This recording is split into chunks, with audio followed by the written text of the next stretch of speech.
जय राम जी की। श्री वाल्मीकि रामायण अरण्य कांड 47वां सर्ग।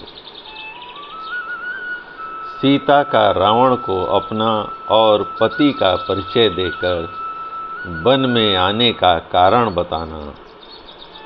रावण का उन्हें अपनी पटरानी बनाने की इच्छा प्रकट करना और सीता का उसे फटकारना।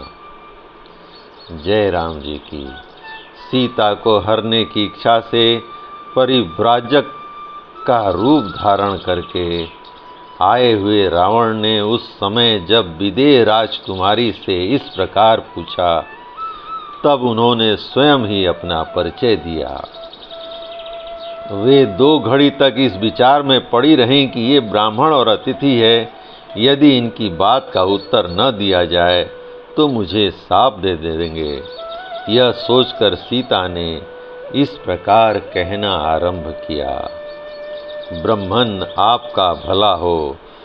मैं मिथिला नरेश महात्मा जनक की पुत्री और अवध नरेश श्री रामचंद्र जी की प्यारी रानी हूँ। मेरा नाम सीता है। विवाह के बाद 12 वर्षों तक इक्ष्वाकु वंशी महाराज दशरथ के महल में रहकर मैंने अपने पति के साथ सभी मानवोचित भोग भोगे हैं। मैं वहाँ सदा मनोवांछित सुख सुविधाओं से संपन्न रही हूँ। 13वें वर्ष के प्रारंभ में सामर्थ्यशाली महाराज दशरथ ने राजमंत्रियों से मिलकर सलाह की और श्री रामचंद्र जी का युवराज पद पर अभिषेक करने का निश्चय किया।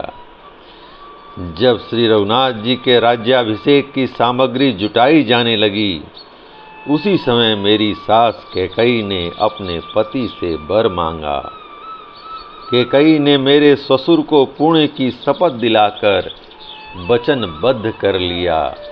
फिर अपने सत्य प्रतिज्ञ पति उन राज शिरोमणि से 2 वर मांगे, मेरे पति के लिए वनवास और भरत के लिए राज्याभिषेक। कैकई हठपूर्वक कहने लगी, यदि आज श्री राम का अभिषेक किया गया तो मैं न खाऊंगी, न पीऊंगी, न कभी सोऊंगी ही। यही मेरे जीवन का अंत होगा। ऐसी बात कहती हुई कैकई से मेरे ससुर महाराज दशरथ ने यह याचना की कि तुम सब प्रकार की उत्तम वस्तुएं ले लो, किंतु श्री राम के अभिषेक में विघ्न न डालो। किंतु कैकई ने उनकी यह याचना सफल नहीं की। उस समय मेरे महातेजस्वी पति की अवस्था 25 साल से ऊपर की थी और मेरे जन्म काल से लेकर वन गमन काल तक मेरी अवस्था वर्णगणना के अनुसार 18 साल की हो गई थी। श्री राम जगत में सत्यवादी, सुशील और पवित्र रूप से विख्यात हैं। उनके नेत्र बड़े बड़े और भुजाएं विशाल हैं। वे समस्त प्राणियों के हित में तत्पर रहते हैं। उनके पिता महाराज दशरथ ने स्वयं काम पीड़ित होने के कारण कैकई का प्रिय करने की इच्छा से श्री राम का अभिषेक नहीं किया। श्री रामचंद्र जी जब अभिषेक के लिए पिता के समीप आए, तब कैकई ने मेरे उन पतिदेव से तुरंत यह बात कही, रघुनंदन, तुम्हारे पिता ने जो आज्ञा दी है इसे मेरे मुंह से सुनो। यह निष्कंटक राज्य भरत को दिया जाएगा। तुम्हें तो 14 वर्षों तक वन में ही निवास करना होगा। काकुत्स तुम वन को जाओ और पिता को असत्य के बंधन से छुड़ाओ। किसी से भी भय न मानने वाले श्री राम ने कैकई की यह बात सुनकर कहा, बहुत अच्छा। उन्होंने उसे स्वीकार कर लिया। मेरे स्वामी दृढ़ता पूर्वक अपनी प्रतिज्ञा का पालन करने वाले हैं। श्री राम केवल देते हैं, किसी से कुछ लेते नहीं। वे सदा सत्य बोलते हैं, झूठ नहीं। ब्राह्मण यह श्री रामचंद्र जी का सर्वोत्तम व्रत है, जिसे उन्होंने धारण कर रखा है। श्री राम के सौतेले भाई लक्ष्मण बड़े पराक्रमी हैं।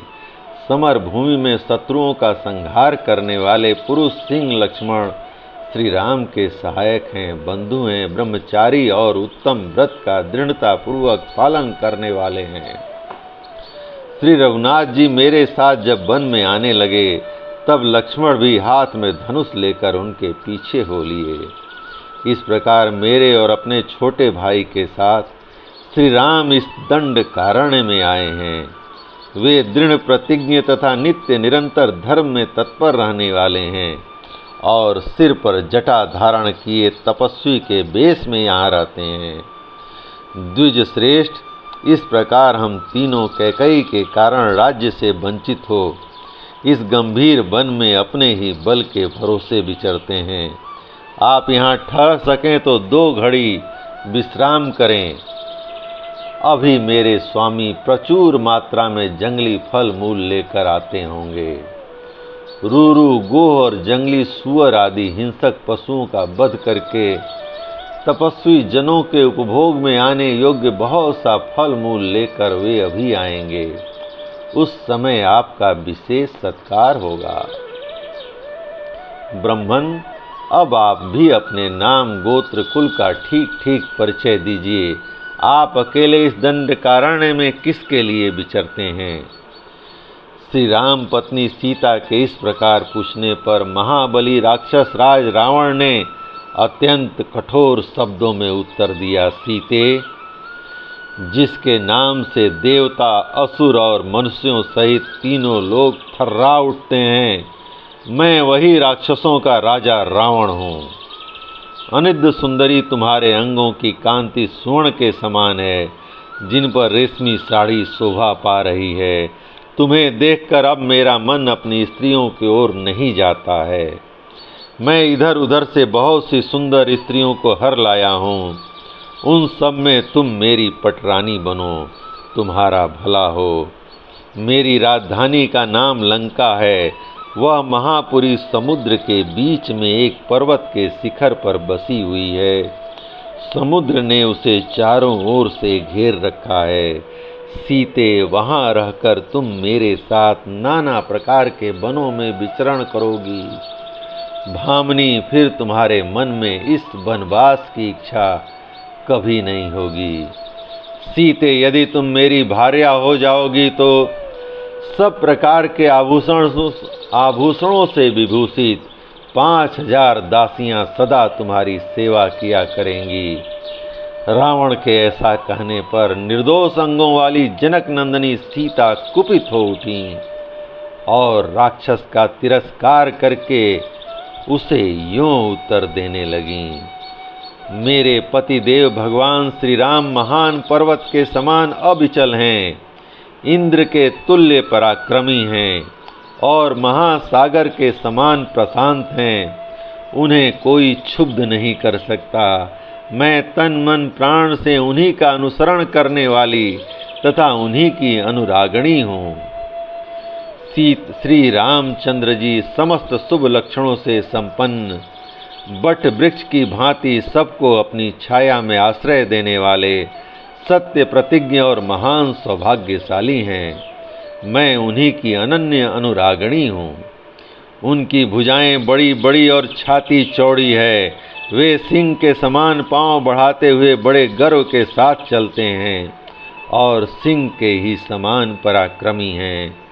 मैं उन पुरुष सिंह श्री राम में ही अनन्य भक्ति रखने वाली हूँ।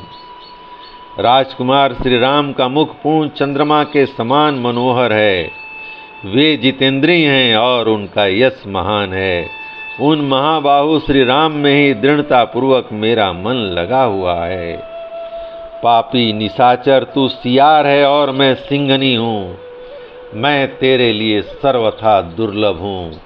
क्या तू यहाँ मुझे प्राप्त करने की इच्छा रखता है?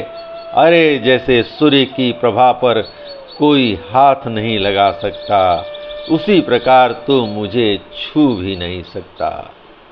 अभागे राक्षस, तेरा इतना साहस! तू श्री रघुनाथ जी की प्यारी पत्नी का अपहरण करना चाहता है।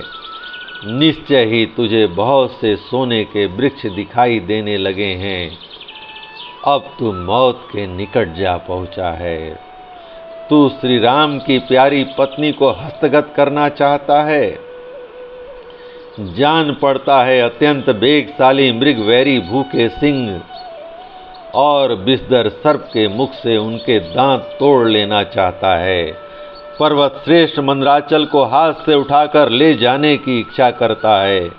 कालकूट विष को पीकर कुशल पूर्वक लौट जाने की अभिलाषा रखता है तथा आँखों को सुई से पोंछता और छुरे को जीभ से चाटता है। क्या तू अपने गले में पत्थर बांधकर समुद्र को पार करना चाहता है? सूर्य और चंद्रमा दोनों को अपने दोनों हाथों से हर लेने की इच्छा करता है। जो श्री रामचंद्र जी की प्यारी पत्नी पर बलात्कार करने को उतारू हुआ है। यदि तू कल्याणमय आचार का पालन करने वाली श्री राम की भार्या का अपहरण करना चाहता है तो अवश्य ही जलती हुई आग को देखकर भी तू उसे कपड़े में बांधकर ले जाने की इच्छा करता है। अरे तू श्री राम की भार्या को, जो सर्वथा उन्हीं के योग्य हैं, हस्तगत करना चाहता है तो निश्चय ही लोहमय मुख वाले शूलों की नोक पर चलने की अभिलाषा करता है। वन में रहने वाले सिंह और सियार में, समुद्र और छोटी नदी में तथा अमृत और कांजी में जो अंतर है, वही अंतर दशरथ नंदन श्री राम में और तुझ में है।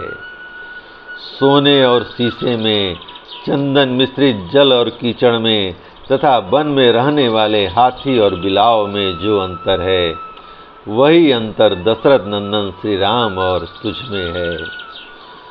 गरुड़ और कौए में, मोर और जलकाक में तथा वनवासी हंस और गिद्ध में जो अंतर है, वही अंतर दशरथ नंदन श्री राम और तुझ में है। जिस समय सहस्त्र नेत्रधारी इंद्र के समान प्रभावशाली श्री रामचंद्र जी हाथ में धनुष और बाण लेकर खड़े हो जाएंगे, उस समय तू मेरा अपहरण करके भी मुझे पचा नहीं सकेगा।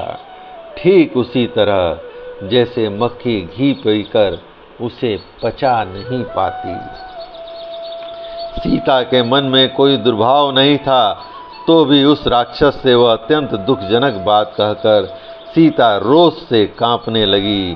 शरीर के कंपन से कुशांगी सीता हवा से हिलाई गई कदली के समान व्यथित हो उठी। सीता को कांपती देख मौत के समान प्रभाव रखने वाला रावण उनके मन में भय उत्पन्न करने के लिए अपने कुल, बल, नाम और कर्म का परिचय देने लगा। जय राम जी की। इस प्रकार श्री वाल्मीकि निर्मित आर्ष रामायण आदि काव्य के अरण्य कांड का 47वां सर्ग प्रभु श्री राम की कृपा से पूर्ण हुआ। जय राम जी की।